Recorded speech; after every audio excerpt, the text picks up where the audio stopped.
And so let's get into the problems that we actually blame ourselves for. One is that we have this, I hear this over and over again. If I could just stick to the program, right?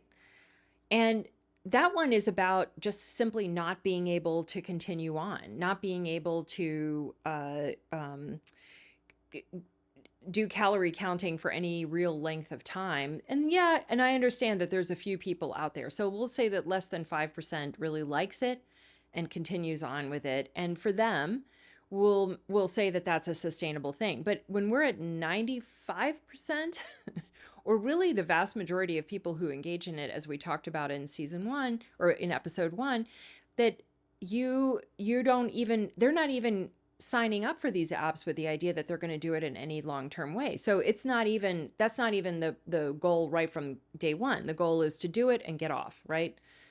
And of course, that's where I would tell you that how you lose the weight is how you have to live. So you have to choose carefully.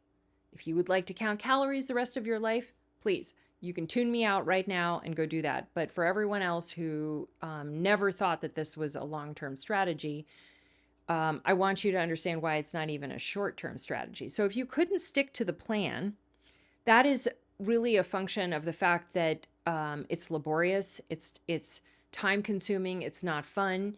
And for the vast majority of people, it doesn't actually fit into their lives very well. And in my workshop, I actually reference, there's a free workshop and there's a link to it in my bio. So if you want it, you can go get it. But one of the things that I reference is that there's actually a study done of women who are on a diet, and then they were asked to perform cognitive tests, and they did much worse than they normally do. And that's because when you're on a diet, it's such a high cognitive load. It's really asking a lot of you. And for the most part, people really can't sustain that. So it's important to also honor how you actually do.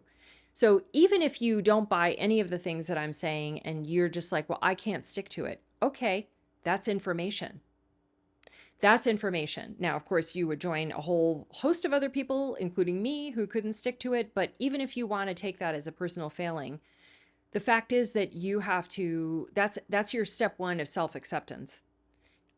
Instead of saying, we're going to reverse engineer it, instead of saying, I couldn't stick to that, and you say, this is who I am. This is the person I am. And the person I am can't do this with any length of time. And the reason that that's important is that what happens is that you go on and you go off, right? You're toggling. Now you go on, you can't sustain it, you go off. You can't go on, you go off. And this really damages your idea of whether or not you can stick to something. The things that I've developed outside of diet culture, I've now been doing 13 years, really easy for me to stick to it. Mostly because they're understandable, they're simple, and they're repeatable. And I've done a whole host of other work around my life that makes it that way. But I also could never stick to these plans. So it's important to understand that you were never meant to. It's not a you thing, it's a diet thing. You were never meant to stick to these things. And if you can't stick to the plan, then maybe it's not a great plan.